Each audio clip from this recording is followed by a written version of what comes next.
Rendons grâce à Dieu qui a permis à ce que ce jour ait lieu et que nous puissions nous retrouver dans cette cuvette du Palais des Sports pour échanger autour de l'avenir de notre patrie. À l'issue donc de votre décision le 25 mai dernier de nous confier la destinée de notre patrie pour 5 ans encore. Soyez-en remerciés.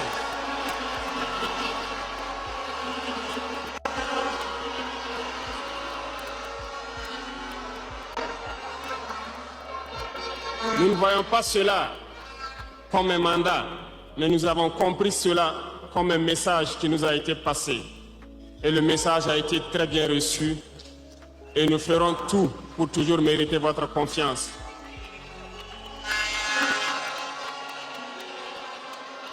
Camarades, l'émotion est grande, certes, mais permettez-moi que j'articule mes propos en 3 phases.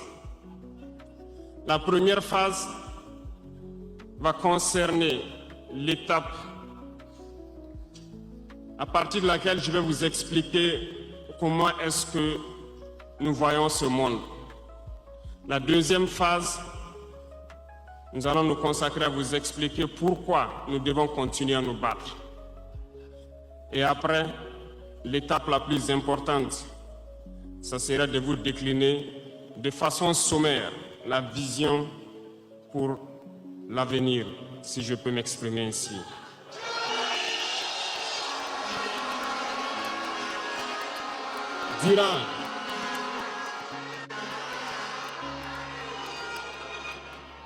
Durant ces 20 et quelques mois passés donc à la tête de l'État, nous avons eu à rencontrer plusieurs hommes politiques venus de toutes parts.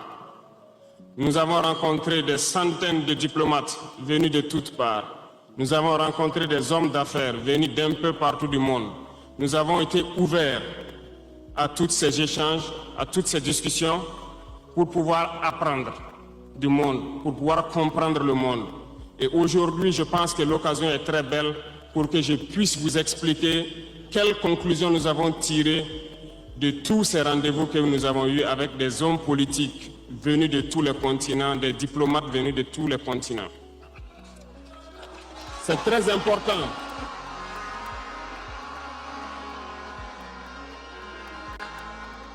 C'est très important la conclusion que nous avons tirée et ça doit vous permettre de comprendre le monde. Parce que souvent, dans nos contrées, nous n'avons pas cette perspective de pouvoir avoir accès à certaines personnes qui vont vous enseigner beaucoup de choses à travers leur comportement, à travers leurs propos et aussi en vous disant comment ils nous voient. Camarades, Dieu a créé le monde avec tout ce qu'il y a comme bonheur, comme malheur, comme bien, comme mal, les humains, les génies, les animaux et tout ce qui va avec. Mais nous, humains, avons décidé de faire du monde autre chose. Chez les économistes, ils ont une vision du monde que je m'en vais vous expliquer. Le monde se résume en un triangle pour eux. Vous verrez le triangle dans la plupart de leurs insignes. Peut-être que vous ne comprenez pas, mais le monde se résume en un triangle. Pour eux, au sommet du triangle, se trouve l'empire du bien. Et l'empire du bien, c'est eux. C'est la prospérité, c'est tout ce qui est positif. C'est eux qui ont droit à tout ce qui est bonheur sur ce monde. C'est eux qui ont droit à toutes les richesses. C'est à eux d'imposer leur manière de voir le monde. C'est à eux d'imposer leur vision, leur mode de vie. Voilà pourquoi pendant la ou leur conquête, je dirais, ils venaient vers nos terres et ils disaient qu'ils ont découvert nos terres parce que pour eux, nous sommes des sauvages. Nous n'avons rien de comme eux, en fait.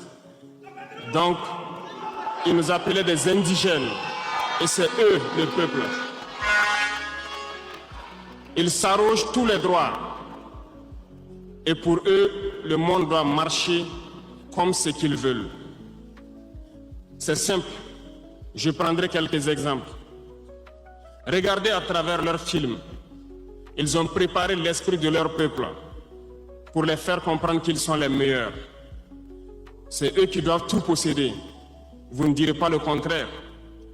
Dans tous leurs films qu'ils propagent, vous trouverez toujours les méchants. Ce sont soit les Russes, soit les Sud-Américains, soit les Noirs qui jouent les mauvais rôles de trafiquants de drogue, de proxénètes, de trafic d'humains, jusqu'à un passé récent bien sûr.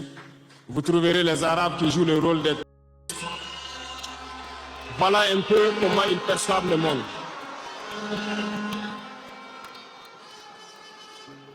Quand je prends sur le volet économique, qui parmi nous n'a pas traité les produits chinois de produits Shintok, comme on aimait l'appeler, de mauvais produits? Mais aujourd'hui, je peux vous dire qu'on a tout tort. Parce que la Chine est à un niveau de technologie assez avancé. Et c'est en Chine que la plupart de ces pays viennent s'approvisionner, mettre leur marque dessus et nous revendent comme étant leur propriété. Regardez autour de vous. Nos entrepreneurs qui sont dans le BTP ne diront pas le contraire. Tous leurs engins aujourd'hui sont chinois. Ceux qui font le transport ne diront pas le contraire. Ils nous ont menti parce que nous avons fait le tour du monde un peu dans ces 20 mois pour chercher des entreprises, pour chercher des usines. Et nous avons compris que tout revenait là-bas. Mais par leur communication, ils nous ont amenés à détester tous les produits chinois, à vouloir nous faire comprendre que ce qui est bon venait de chez eux, pas forcément d'ailleurs. C'est simple. Remonter le temps. Pour mieux comprendre ce que je dirais, il faut remonter un peu le temps. Et j'espère que certains iront lire qui sont les tsars, les conquêtes mongoles, les empires perses, turcs et ottomans. Lisez leur histoire, vous comprendrez pourquoi le monde est ainsi fait. À la base du triangle, il y a deux empires. D'un côté, l'empire du mal selon eux et l'empire des de l'autre côté. Voilà comment ils voient le monde. Qui est-ce qu'ils appellent l'empire du mal? Ceux dont je viens de citer tout de suite l'origine, et je vous ai dit de remonter le temps. Allez-y lire, vous comprendrez pourquoi ils sont l'empire du mal à leurs yeux. Ils combattent l'empire du mal. Pour eux, l'empire du mal doit disparaître. Pour eux, l'empire du mal incarne le diable. Ils communiquent et ils le font comprendre à leur peuple ainsi. Voilà pourquoi après la Seconde Guerre mondiale, dans les années 80, je prendrai le cas de la Russie, où tous les stratagèmes ont été mis en œuvre pour l'effondrer avec le président Gorbatchev. En États-Unis, c'est le président Ronald Reagan qui était à la manœuvre. Trois stratagèmes principaux ont retenu notre attention.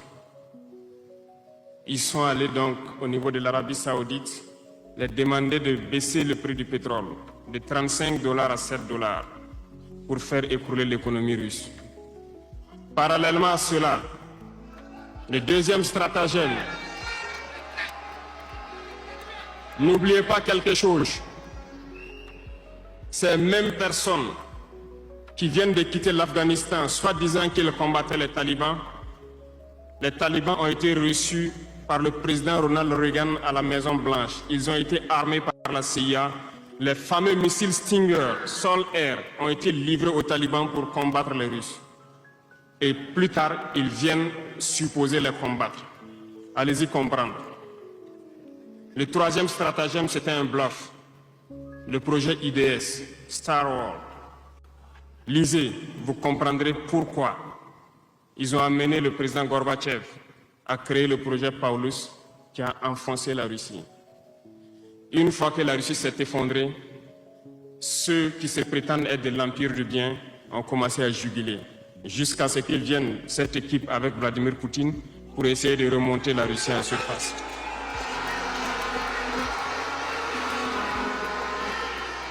L'empire du mal